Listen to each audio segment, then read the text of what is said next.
Well, yeah, I was right, guys. Vegeta, his quote-unquote loss was a overreaction. But anyways, guys, this is Broku. Welcome back to the channel. Today, I'm going to be talking about the newest chapter of the Dragon Ball Super manga called Fate of the Saiyans. It's chapter 76. I was going to title this review The Good, the Bad, and the Ugly, but I realized that there really is only good and ugly. The one thing I considered bad really isn't bad after I thought about it. I didn't understand it when I first read it. So I'm going to go over all these things. Now, I'm not just going to go through and summarize this week's chapter. I'm going to talk about parts that happened in it. So if you want a summarization, just go read the chapter. I believe it's free on Viz. If not, Viz is $2 a month to read all the new mangas that Shonen Jump has weekly, and then a bunch of old manga. You can go read all of Dragon Ball, all of Bleach, all of Naruto. Basically, Vegeta didn't lose, like I said in the last video. He gets back up, he fights, and there's multiple good things about Vegeta in this chapter.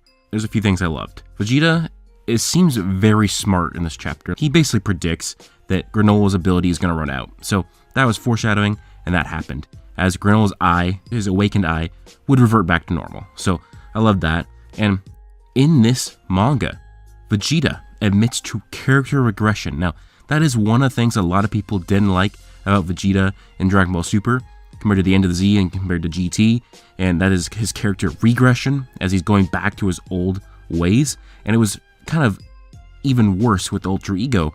And then he admits in this chapter, he admits that it's not working. He's not himself. He's not that person anymore. He can't act like that, that he's too much of a novice to act like that and use the Ultra Ego God of Destruction powers. Which I thought that was really good, and it actually proves that Vegeta has been regressing as a character, which is one of the things that I don't like about Super. Another thing that Vegeta did is, while fighting Granola, he took Granola to the city to kind of parallel that Granola is acting like a Saiyan, right here, right now, and he beats the hell out of Vegeta in front of civilians, and he scares the shit out of civilians. And Vegeta brings up a lot of good points in this chapter. He's like, were the Cerealians never a bunch of barbarians like the Saiyans were? Because you gotta think about it like that, is that basically almost every tribe or group of humans started off as probably savages, as tribes, and then they band together, they get bigger, they get higher technology, and then they become quote-unquote moral. What Vegeta's saying here is that the Cerealians were probably once like the Saiyans, and the Saiyans eventually became like the Cerealians. Like, the Saiyans that are alive now are good. Goku, Vegeta, Broly, and now the Saiyan hybrids, they're good now. So it just shows that Vegeta's really smart during this entire battle. I like how he has all of his dialogue with Granola. But the one thing that I found was hilarious, and what a lot of people didn't really pick up on this chapter, is that Vegeta didn't lose this fight, even at the end of this chapter. I don't get why people aren't talking about this. Granola was going to kill himself to kill Vegeta, which means that it was a tie.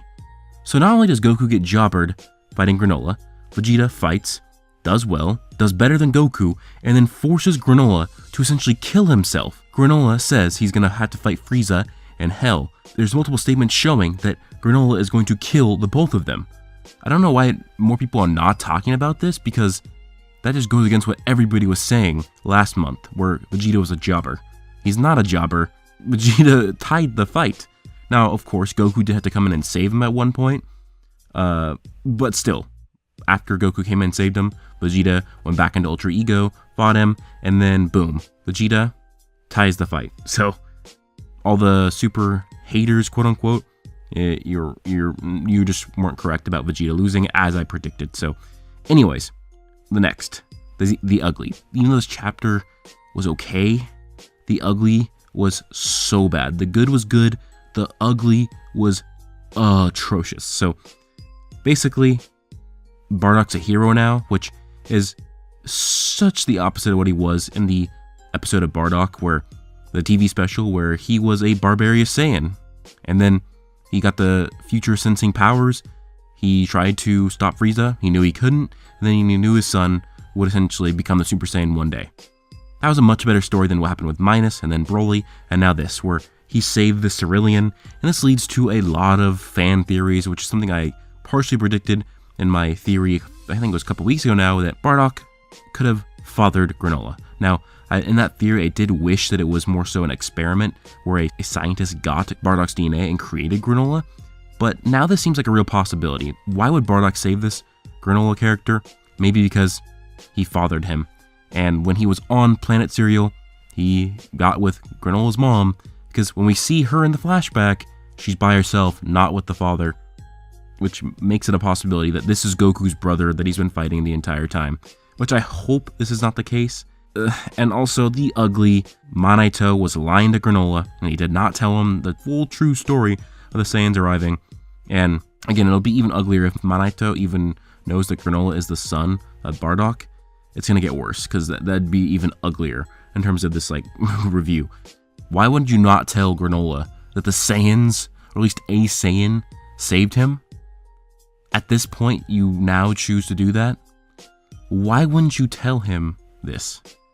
Now, the only reason why I think he wouldn't tell him this is if Bardock was his father, and he's a Saiyan hybrid.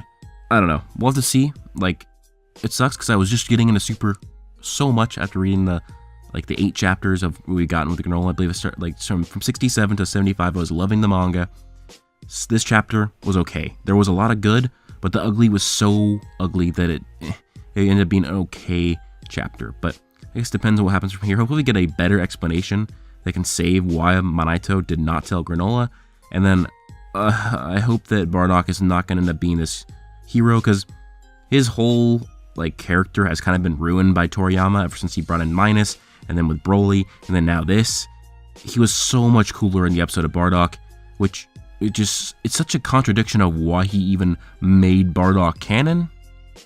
Like, he loved Bardock, the idea of it. That's why he made him canon in the manga, and then he literally retcons him. It's trash, but yeah. So basically, I thought the chapter had its good, but the ugly was so bad that it brings it down. So yeah, Vegeta did not lose. He tied, but we all lose because Bardock is not a cool character anymore, and we all lose because Manito is an idiot. Please leave a like if you guys enjoyed this chapter review. Comment your thoughts, subscribe, turn on notifications. Hope you guys all have an amazing day. Peace out.